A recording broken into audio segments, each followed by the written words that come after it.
What's the biggest culture shock you ever experienced? Story 1. My parents were the typical strict Asian kind, hard to please and difficult to impress. When I graduated as class valedictorian in 6th grade, my mother complained that I didn't receive any other awards, like Best in Science or Best in Math. When I dropped in the ranks of top students, I was still in the top 10 though, my father told me that the reason he stopped attending school events was that he was ashamed of me. When my older sister got pregnant a couple of months before graduating from med school, my mom stopped talking to her for a month. They lived across the hall from each other. Unforgiving of failures. That was the kind of parents we had. When my girlfriend took her licensure exam for accountancy for the first time, she failed. I was with her when she told her parents about it. To this day, I still remember the shock I felt from what happened that day. We were seated in her dorm, me beside my girlfriend and her parents sitting across from us. She struggled to say the words, and when she finally muttered, "I failed," the first thing her father said was, "That's okay." Then my girlfriend started crying, and her parents consoled her, hugging her and offering words of encouragement, assuring her that everything would be all right and that the important thing was to move forward and try again. I just sat there, watching them and feeling envious, thinking this is what parents should be doing for their children. It came as a total shock to me, this level of openness and understanding. This kind of parent-child relationship was completely foreign to me. I promised myself that if I ever became a father, I would be like her parents. I don't hate my parents, though. They weren't bad people. They just had ridiculously high expectations for their kids. My siblings and I had a happy childhood, for the most part. Sometimes we would sit and talk about how crazy our parents were and just laugh. Story 2. When I was a kid, one of my mother's friends was a woman from a tough background who had left her husband because he used to hit her and her children. She had 3 kids and was living in a 2-bedroom council flat in a rough part of Glasgow. My mom met her because they were both pursuing part-time university degrees as mature students. She was studying to get a teaching qualification. I became friends with one of her kids when I was about 6 or 7. Sometimes I'd go over to his house for the night, and we'd wander around the neighborhood, just doing what kids do. He always carried a rucksack and was constantly on the lookout for empty glass soda or alcohol bottles. If he spotted one, he'd grab it and stick it in his bag. After a while, I started bringing a rucksack too, so we could collect more. The reason he did this was that in Glasgow back then, there was a sort of early recycling scheme where every one of those bottles could be redeemed for 5 pence at any shop that sold them. The stores would collect the bottles, pay 5 pence per bottle, send them off to be recycled, and get reimbursed by the local government. We'd gather as many as we could, and when we returned to the flat in the afternoon, my friend would proudly hand over a few pounds in coins to his mother. He did this constantly, and in the 1980s, it added up to a decent little income to help with household expenses. I came from a family that lived in a detached house in the suburbs with 2 cars, 2 parents, 2 nice vacations a year, and no real financial worries. We weren't rich, just standard middle class. Meanwhile, this woman was raising 3 children alone while studying to become a teacher in a tiny, damp flat in a tough part of town. She never asked her son to do what he did. He just took it upon himself at 7 years old to go out and help. It took me a while to fully grasp what was happening, but once I did, I can honestly say it was one of the defining moments of my life. Story 3. I was born and raised in Peru, but left for the US in my early 20s. Despite things being far from easy at the beginning, I was mostly pleasantly surprised. Drivers would actually stop for me if I was approaching a street corner. Kids as young as 18 were moving into their own places with a friend or a partner. Weed smoking was so common that it barely raised an eyebrow. I could make in an hour working fast food what I would in a full day back in my home country. People were generally nice and polite, and they smiled more often at strangers. Also, there was 2-inch bulletproof glass at the counter of a KFC in Pennsylvania, and they handed you your food through a revolving tray window. Then I moved to Florida, and oh man, all that open space and beautiful houses. Everyone had a car. My family could never afford one growing up, so I didn't even know how to drive. The supermarkets were fancy, and no one asked to check your receipt when leaving, just in case you were stealing something. I got a job at a golf resort as a busser in a nice brunch place. South much food. My typical breakfast had always been 2 pieces of bread with margarine and instant coffee. Scrambled eggs were for Sundays. Meanwhile, these wealthy customers were having mimosas and eggs Benedict, Pancakes the size of dinner plates? With chocolate chips? Was this Narnia? The bathrooms in fancy hotels. I would often redesign them in my mind, imagining how I could turn one into my bedroom. Back at the beginning, I was just fascinated with Walmart. Everything in the known universe was available. Brands I had considered a luxury back in Lima were actually cheaper in the US. After 12 years, I was recently forced to move back to Peru. Now I'm convinced that drivers are actually trying to kill me. Everything is fenced in, and I can't find a job that would even cover my rent, food, and transportation. No one cleans up after their dogs. That one really bugs me. But the biggest shock of all? How much of a stranger I feel here. Even worse than when I first moved to the US. It sure makes me appreciate my time there a lot more. Story 4. I'm Norwegian, and every time I ask a refugee or immigrant about some non-consequential thing, like where the closest 7-Eleven is, we end up talking about all sorts of things. With a Norwegian person, this would be a nightmare. You and I don't know each other. This isn't right. I have enough friends. But with someone from another country, it's great because I know I probably won't meet them again. They just want to talk. I ended up chatting with a Turkish guy on the same bus almost daily for 3 months, and it became a real highlight of my day. He had moved his family here and was working 2 jobs to support them while also buying properties back home. He was running a sort of B&B business. Anyway, he never asked my name, and I never asked his. It was just something to do on the bus while we were getting somewhere. That's highly unusual for 2 Norwegians. I don't think it's that we're racist or distrustful of others.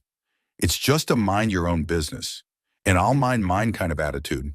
It's kind of sad, but also great when you just want to be left alone on the bus or at a coffee shop with your music, podcast, or whatever. Story 5.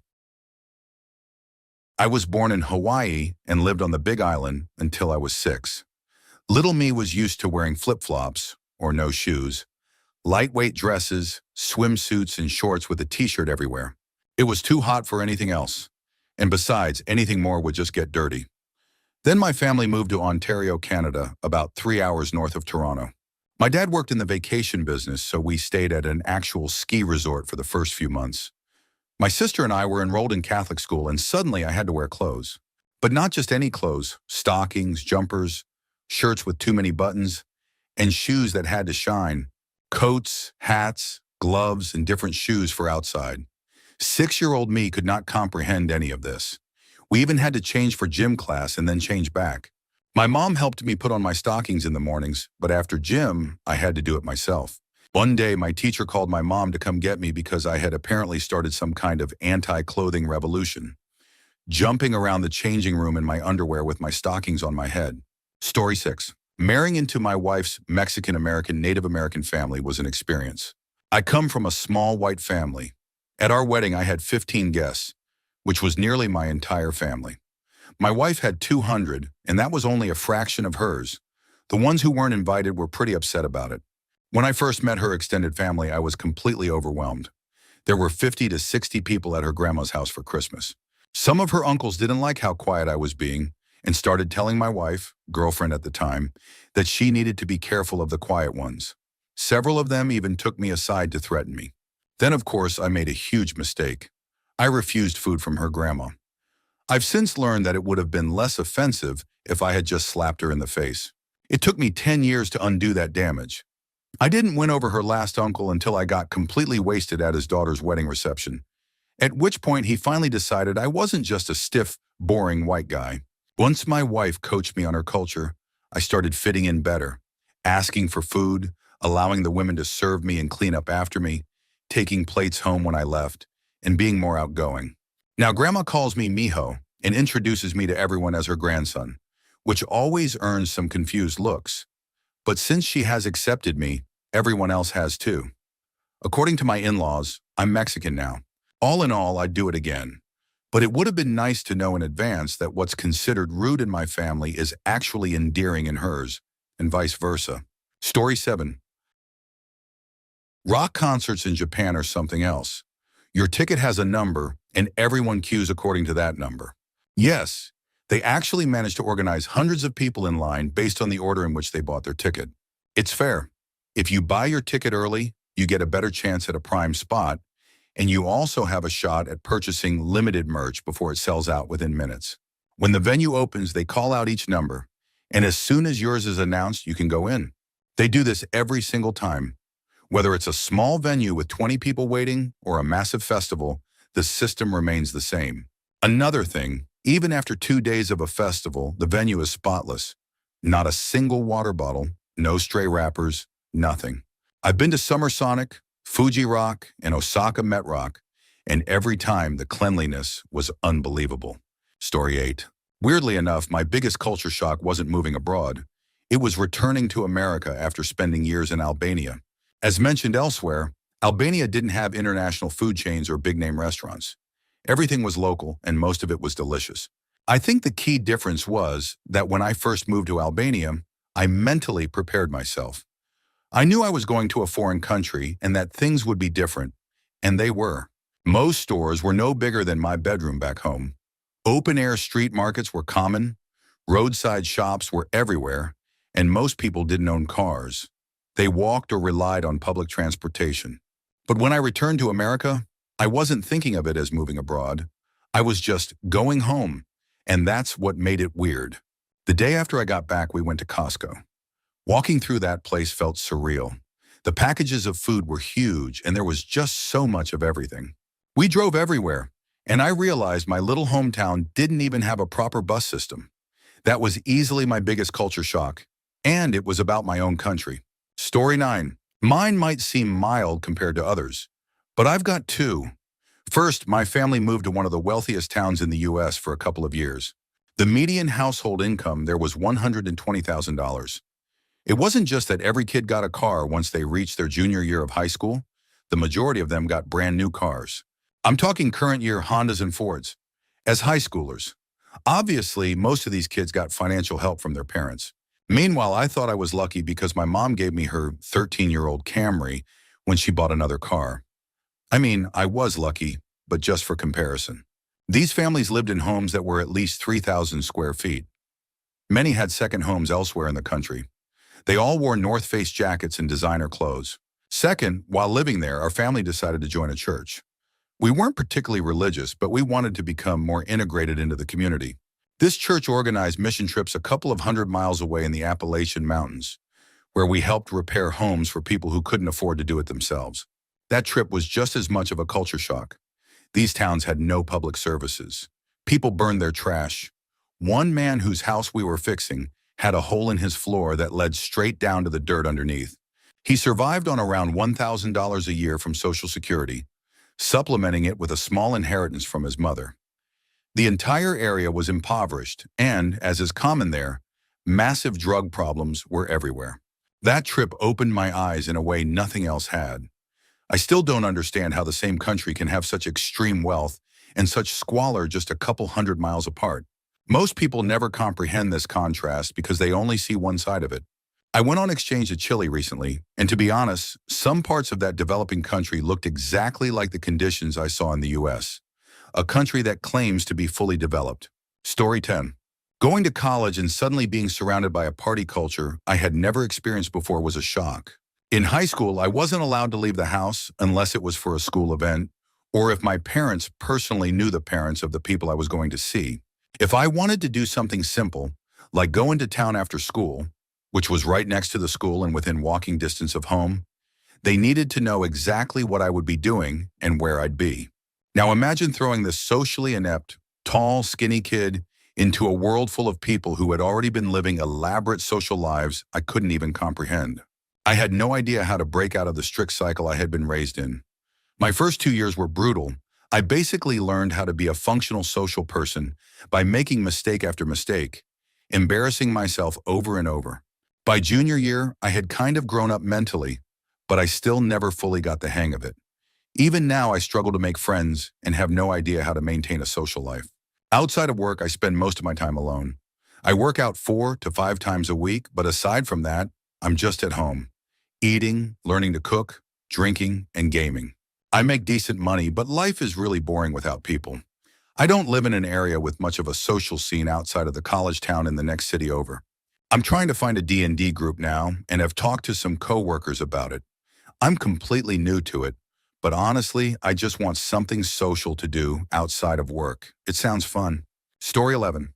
I've shared this before, but here it is again.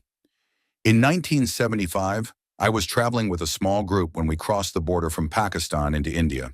We made the mistake of taking a rush seating train to New Delhi, meaning no reservations, no limits on the number of passengers. Coming from North America, we were used to having at least some personal space. We sat on the plain wooden benches as the train started to fill up, and then kept filling and filling. People were on the overhead racks. People were under the seats. People were squashed so close they were practically sitting on us. It was an overnight trip, and although we had been traveling in Asia for some time, our stomachs still weren't handling the local food well. We were miserable, exhausted, and it's hard to explain just how much it affects you psychologically when you truly have no space. At some point during the night, Louis, a schoolteacher from New York who had been traveling for years, suddenly jumped up. Diarrhea was a common issue while traveling, and he realized there was no way he was making it to the bathroom in time. The squat toilet on the train was just a hole where you could see the tracks rushing by below, and there were too many people in the way. So, being right next to the window, he had no choice. He hung himself out and let fly. Nobody but us seemed to notice or care. Story 12. In the late 70s, my brother and his new wife, both around 20, bought land in the Ozarks, Missouri, and moved there to live off the land. They built a log cabin by hand.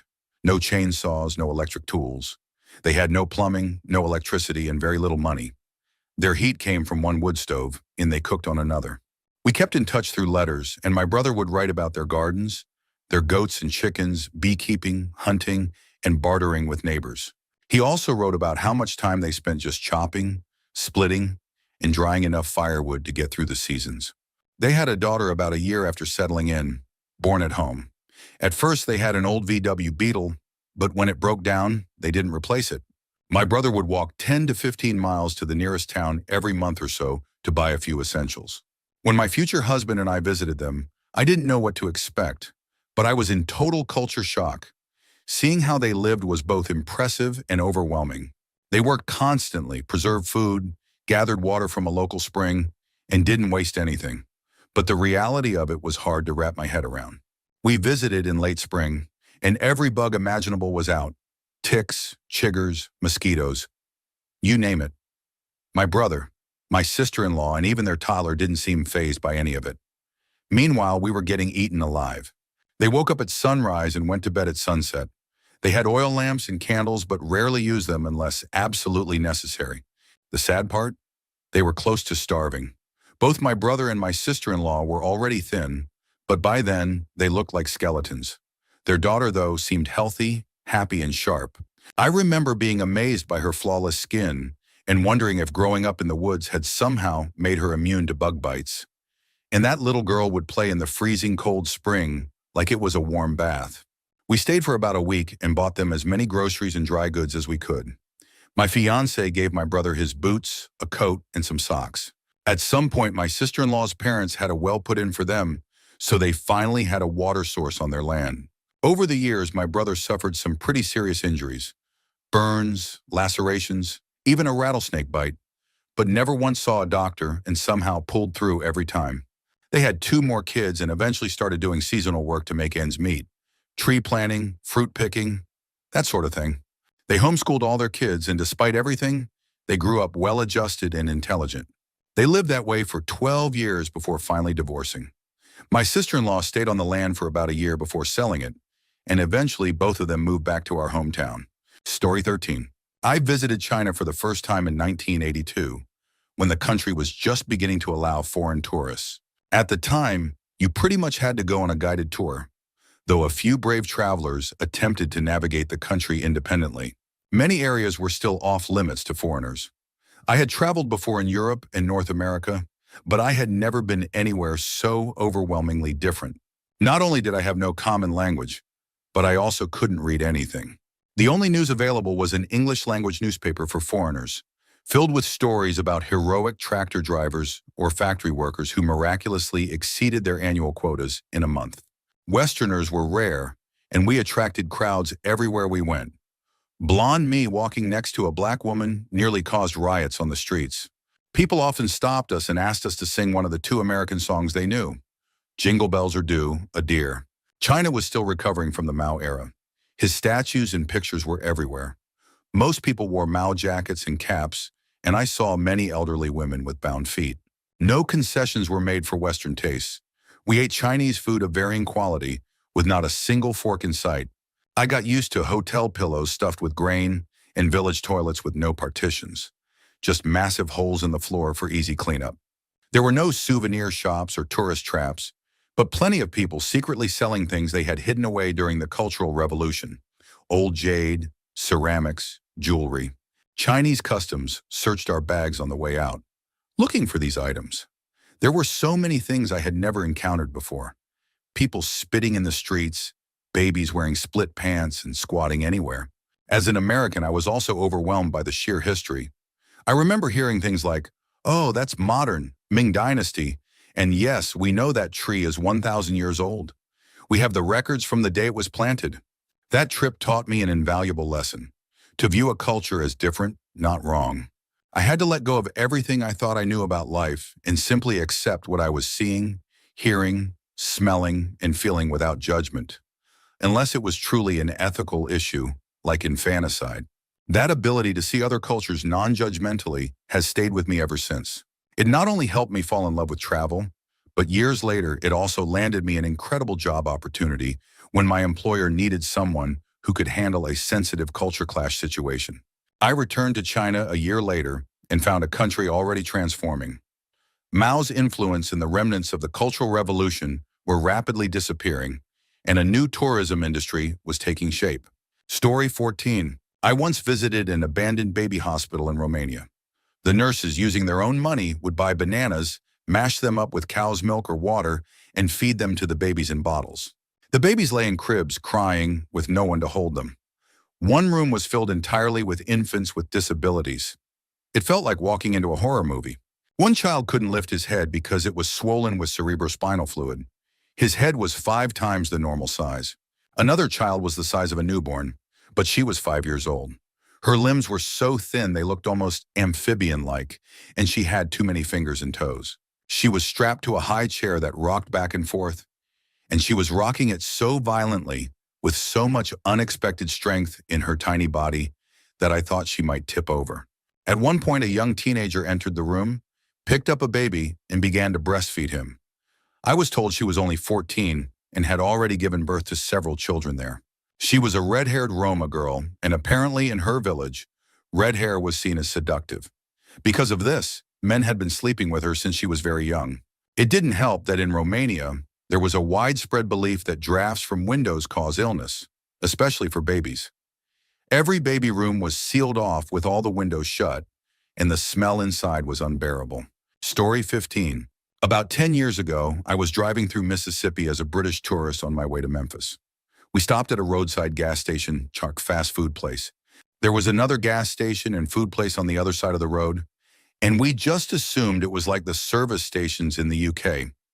You stop at the one on your side of the road. We walked into the fast food place.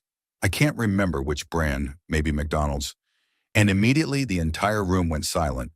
Every customer turned to look at us. That's when I noticed they were all black. I'm white. At first, I just assumed they were surprised to see someone so pale. I'm Scottish, no tan whatsoever. When we reached the counter, the staff member hesitated before asking, "Are you sure you don't want to eat across the road?" She seemed nervous. Completely clueless, I just smiled and said, "No, we're fine." The moment she heard my accent, her whole demeanor changed. She relaxed, asked where we were from, and chatted with us normally. Then, almost as an afterthought, she made a comment along the lines of, "This area isn't the best. Watch out where you go." That was the moment it really hit me. There were places where my mere presence could make people nervous. I had never experienced that before. Story 16. I worked in a dog grooming salon in an extremely affluent neighborhood for 3 years. The upside? We charged ridiculous prices, and people actually paid them.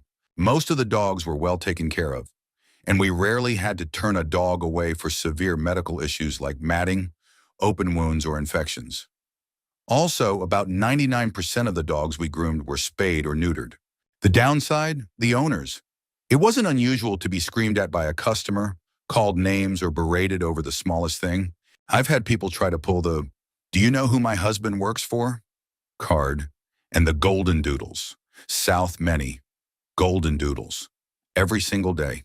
Eventually, I transferred to a salon closer to my house, in a low to middle class area. The difference was staggering.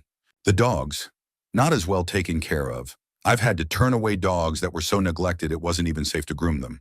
I've seen dogs with open wounds, extreme matting, and teeth literally falling out from decay. And about 99% of them weren't spayed or neutered. Many of them were bred at every opportunity. But the owners, way better. This salon easily does twice the business, and for the most part, the customers are nice. If you have to shave their dog down, they don't freak out.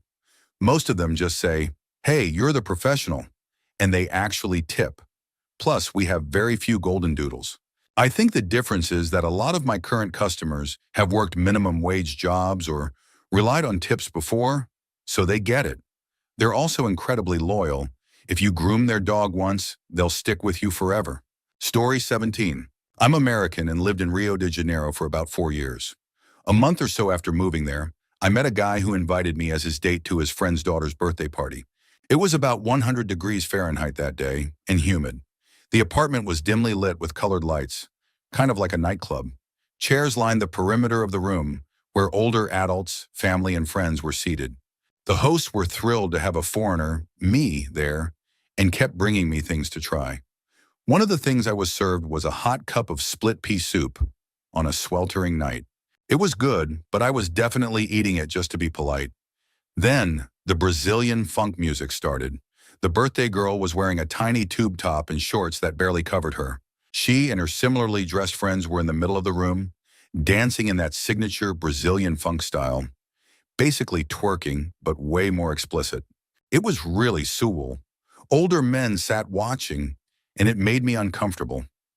Then the girl's mom stepped in. I thought, oh, thank goodness she's going to stop this. Nope. She hiked up her tight dress and joined in. It was a full-on, let me show you how it's done moment. I'm not a prude, but that was seriously uncomfortable to witness. Finally, they brought out the cake. But before anyone could eat, every single guest had to take a picture with the birthday girl and the cake. This took 45 minutes. When it was my turn, I guess it's a tradition, I wasn't allowed to say no, even though I knew I'd never see this girl again. I got up front and finally saw the candles. 12 years old, the girl was turning 12. I had assumed she was at least 16 or 17 based on how she was dressed and dancing. Later, I learned that not all Brazilian birthday parties are like this. In fact, most aren't. This was a very specific karaoke style of celebration. But man, definite culture shock. Story 18.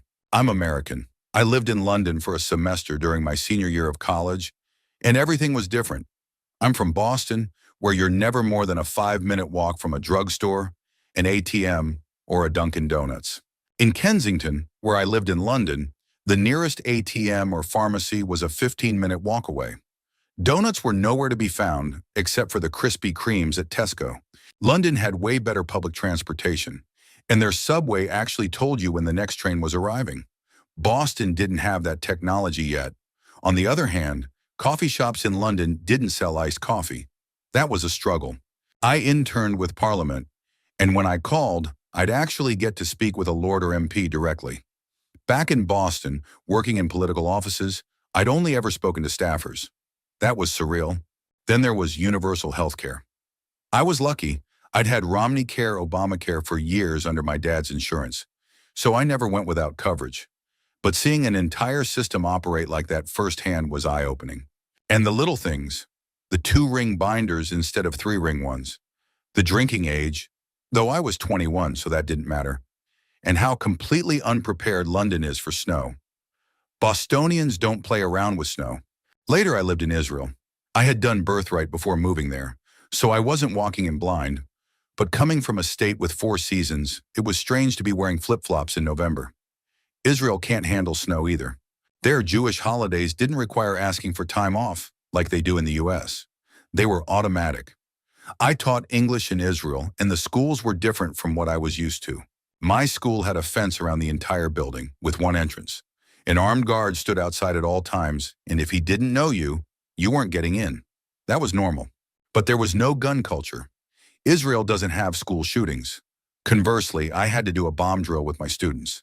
In America, we don't have bomb shelters. Story 19. I'm from Ireland, and I spent a summer in Los Angeles on a work visa. Some of the culture shocks were common ones. Money stuff, for example.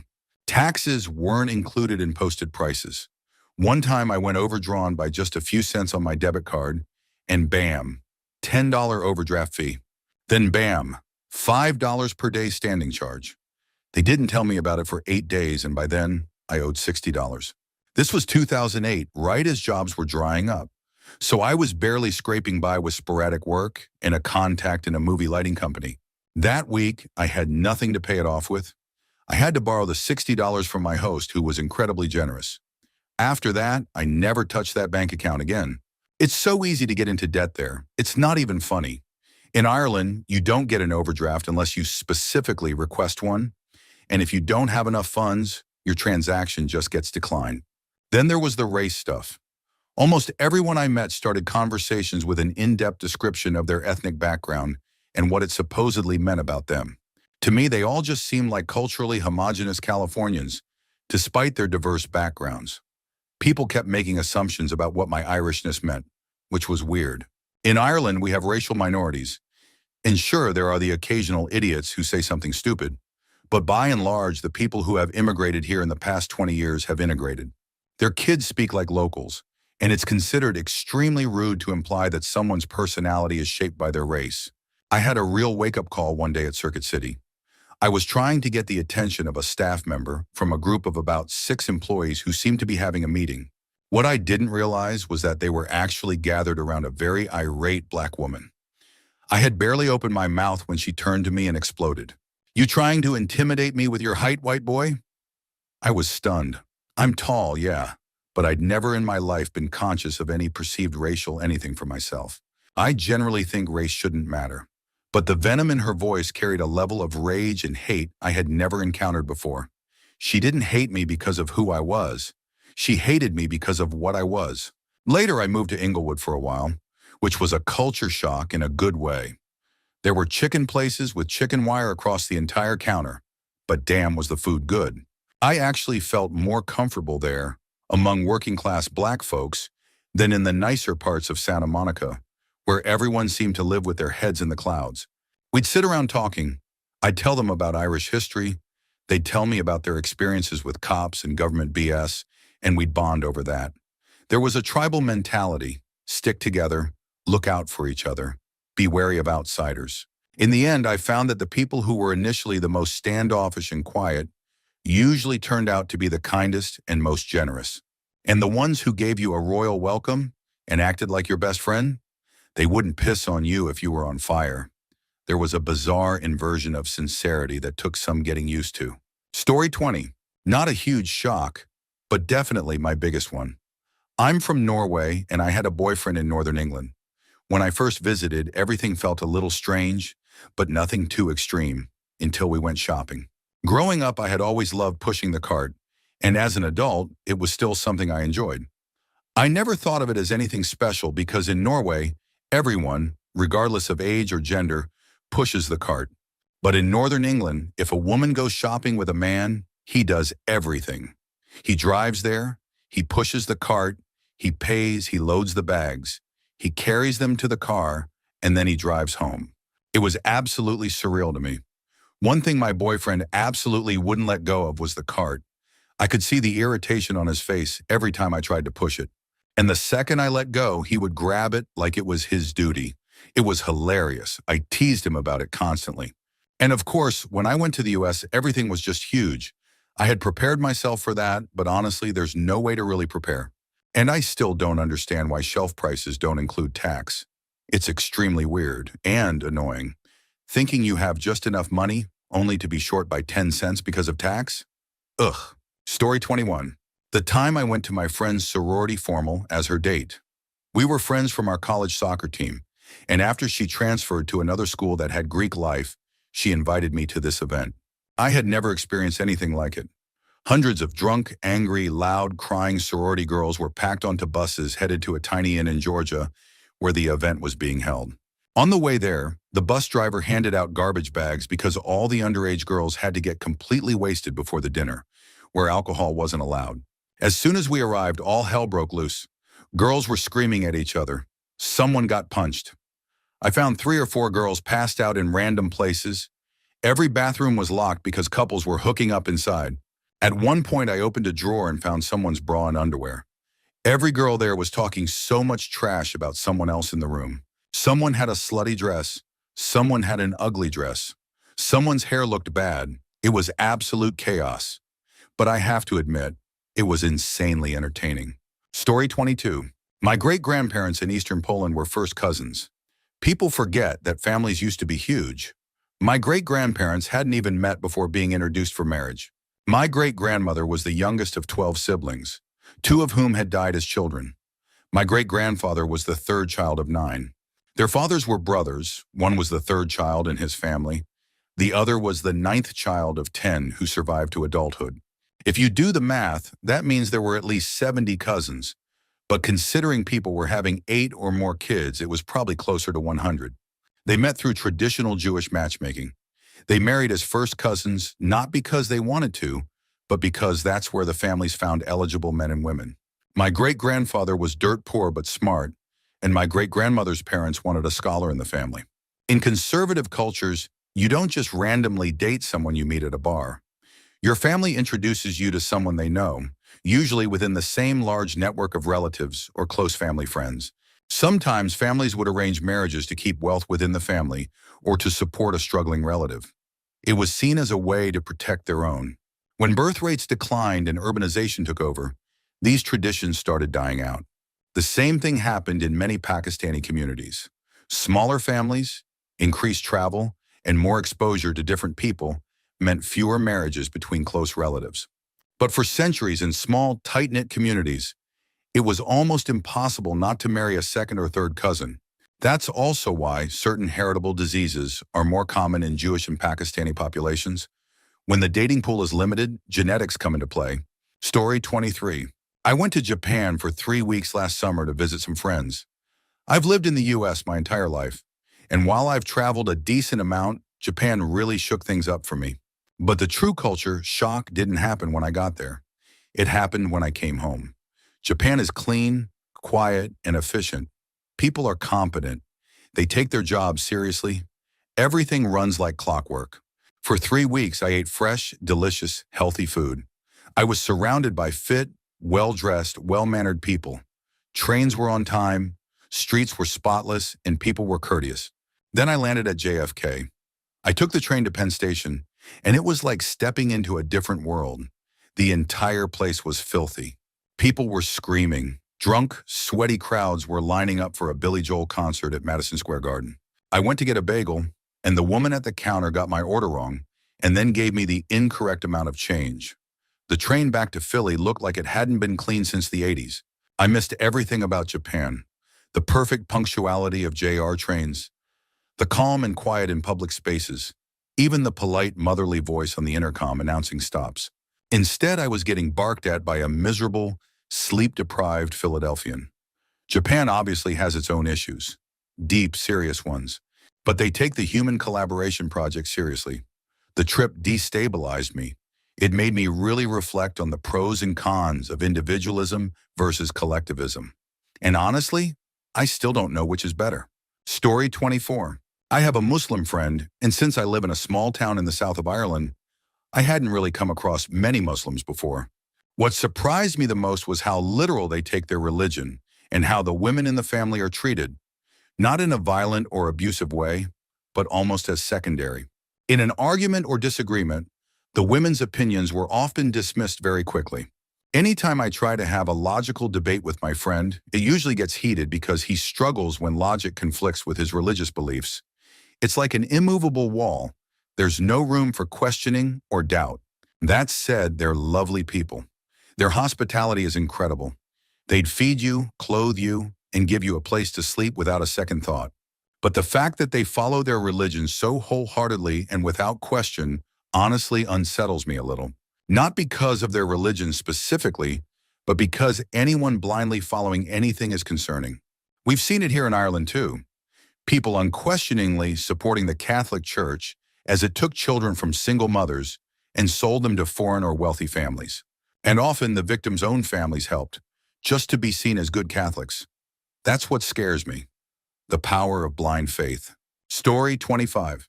I went to a summer camp at Liberty University, and every day we had a 5-hour shift. Most days this just meant playing outside with water balloons or running simple activities. But one day my group got assigned to outreach. So my friends and I pile into a van, heading to what we were told was a daycare. I assumed it would be pretty far away, maybe a 45-minute drive or so. But 11 minutes later, we're in a rough-looking neighborhood, pulling up to a small building. We grab the crates of food we brought, just oranges, sandwiches, simple stuff, and head inside. Skip forward to lunchtime. We go upstairs where the older kids, K through 4th grade, are, set up the food, and start handing things out. And that's when it hit me. I watched 24 kids eat an orange for the first time. It was shocking to see that kind of hardship just 10 minutes away from a massive college campus. Story 26. I was born in sunny California, but my first real memories are of moving to Riyadh, Saudi Arabia. I was about preschool age when we went because my dad worked in construction.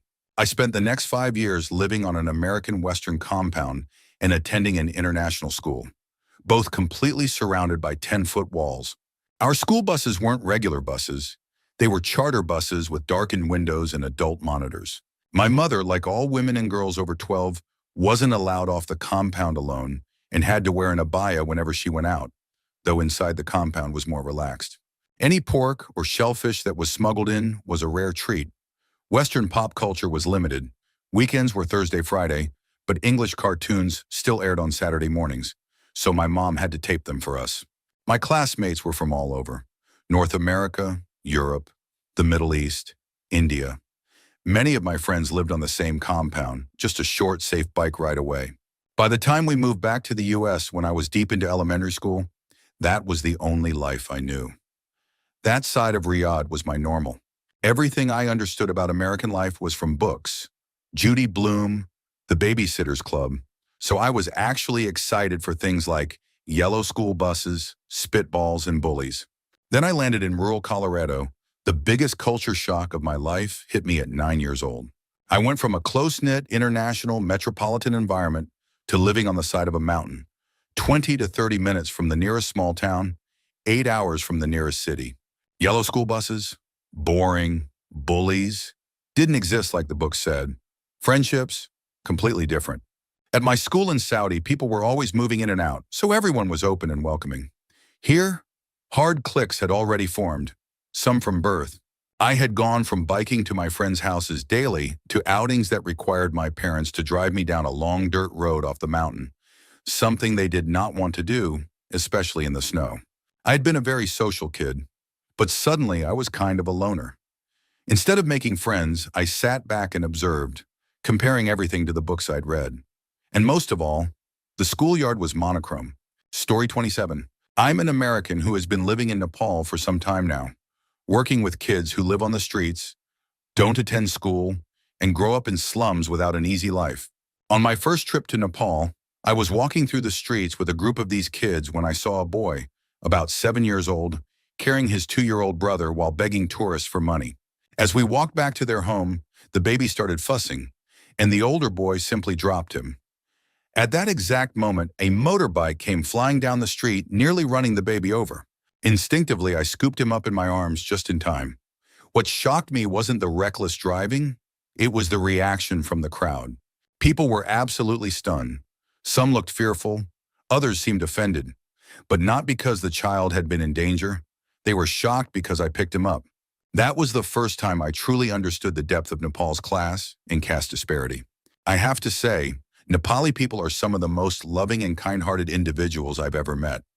But moments like this continue to shake my understanding of how this country operates. Story 28. I think my biggest culture shock happened when I went to see Black Panther on opening night. My partner and I were one of only 3 white couples in the entire theater. It was bizarre being in such a stark racial minority, especially in a movie that had such a strong message about race. I noticed myself behaving differently. quieter, more careful in how I interacted with people. Most of the audience was friendly, but I got a few sideways glances. That's when it hit me.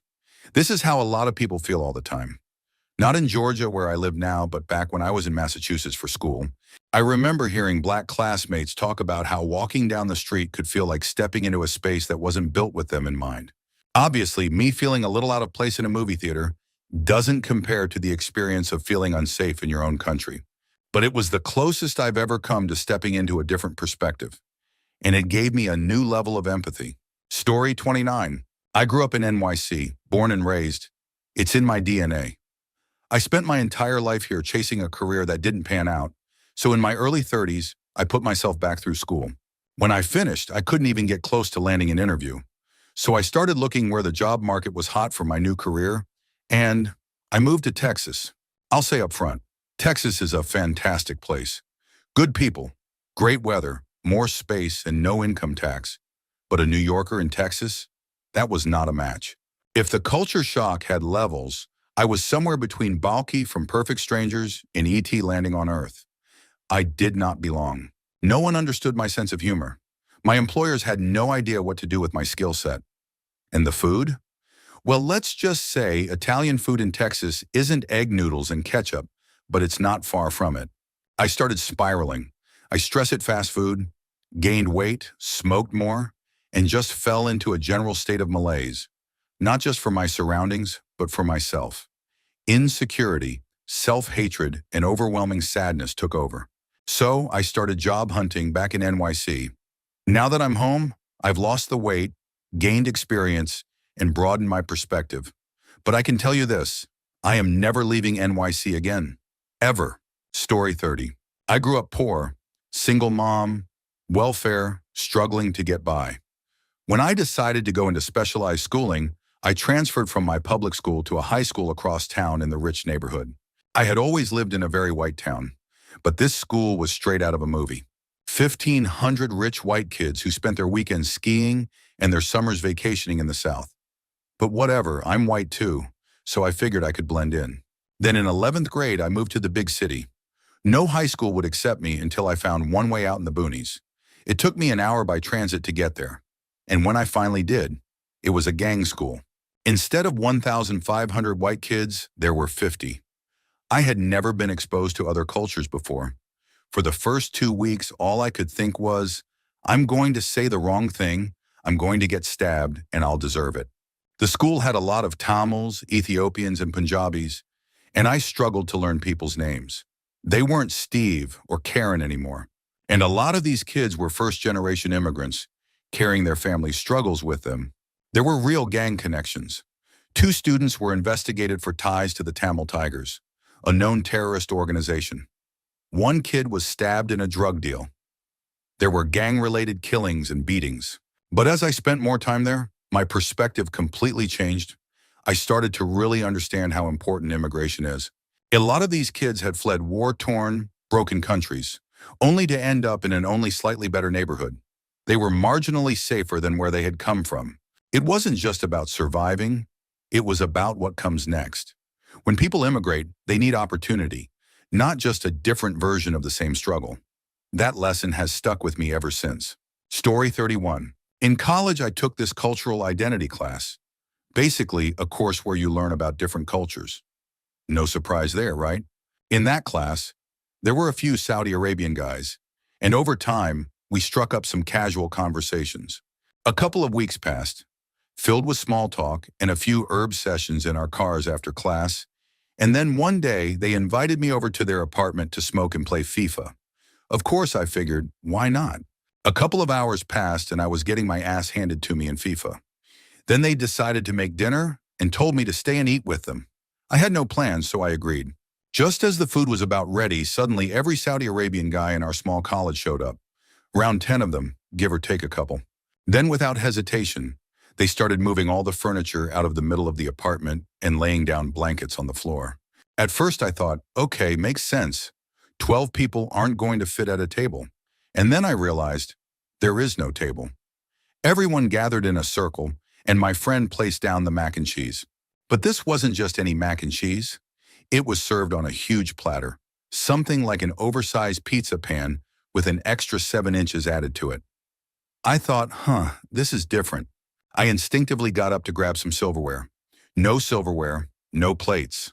I figured they must have forgotten, so I stood up to grab some for everyone, only to look back and see everyone just diving in with their hands, eating and stuffing their faces.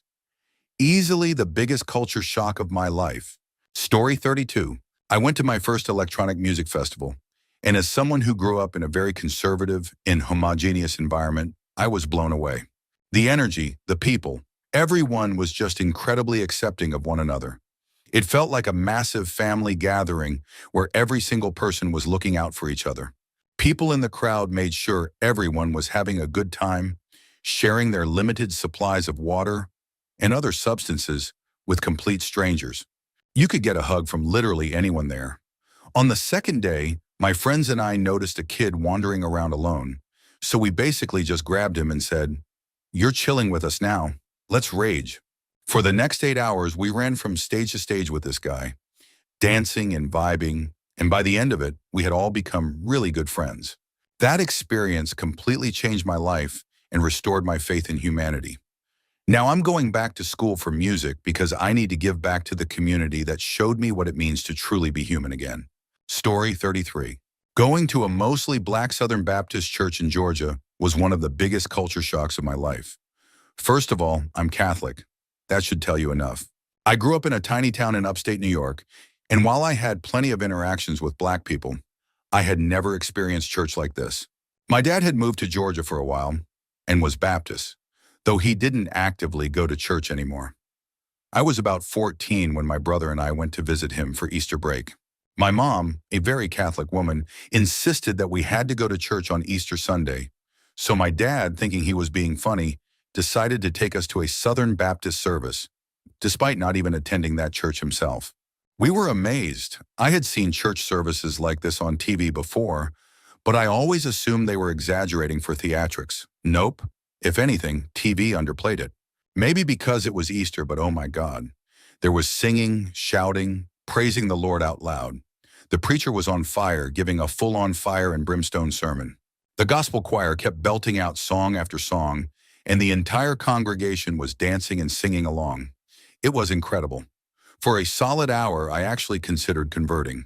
Then my dad, probably realizing we had just had the time of our lives, decided we should experience a Catholic Easter service as well.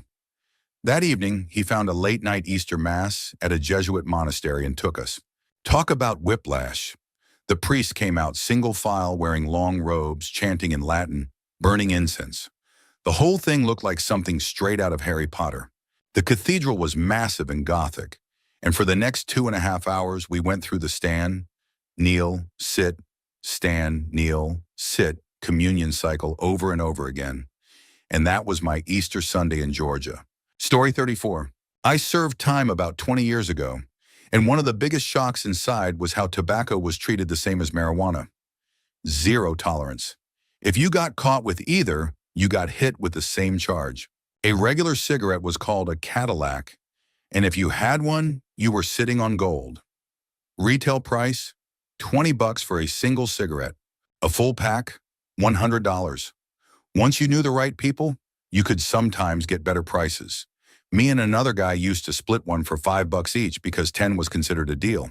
When you had a hearing day, you get put in a holding room with the general public. People there for parking tickets and small fines. If anyone in there had even a partial pack of cigarettes, an inmate would immediately offer them $20 for the remainder. Without fail, the free person would take the money with a huge smile. Back in the cell, that same Cadillac could then be resold for $10 to $20 each, depending on who you were dealing with. But the real business? Roll-ups. A single Cadillac could be broken down into 7 roll-ups, which would each sell for $2 to $3 a piece. Since there were no rolling papers inside, you had to make them.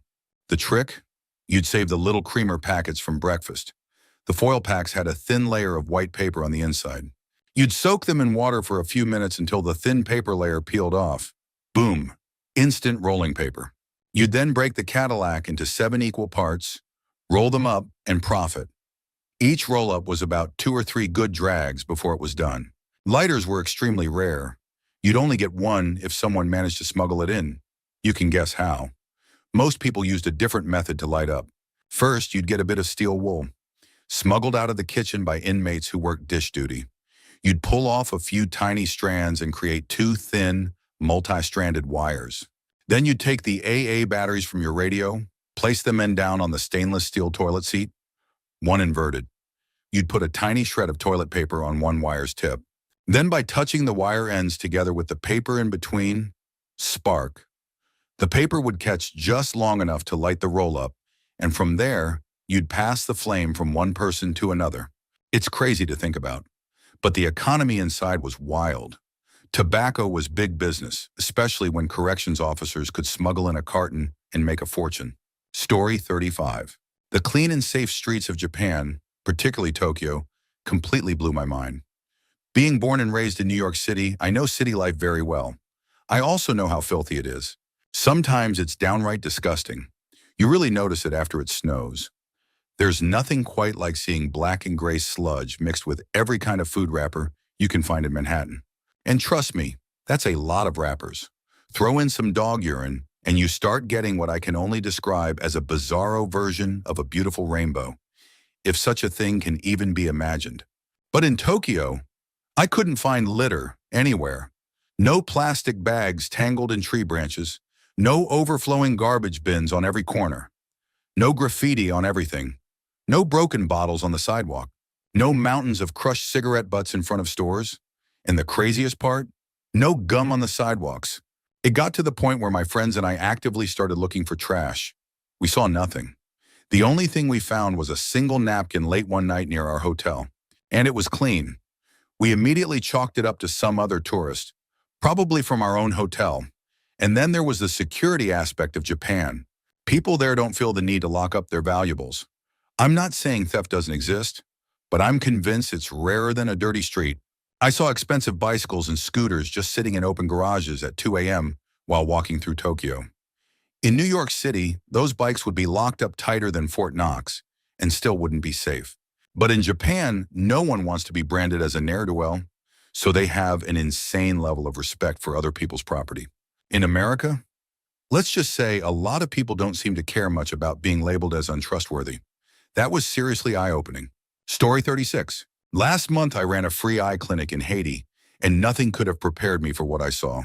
The sheer amount of garbage, piles up to 30 feet high, was everywhere. The streets, streams, rivers, everywhere in Port-au-Prince were covered in trash.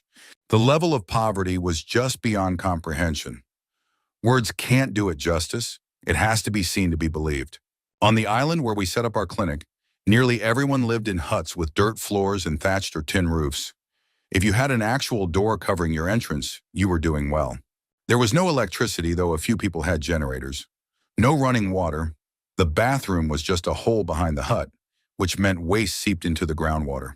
There were no roads, just dirt trails winding through the island. And the eye conditions? They were everywhere. The rate of glaucoma was around 20%. Cataracts, over 90% in people over 60. Most of the patients we saw had never met an eye doctor before. People would start lining up at 4 a.m., walking for hours over dirt trails that would turn into knee-deep mud rivers when the tropical rains hit. The first 2 days, I was in shock. I probably had diagnosable depression, or maybe both. But after a while, I got used to it. No running water, no electricity, sleeping in 90-degree heat in my room. And yet people still smiled. They still thanked us. They still hoped. That part I'll never forget.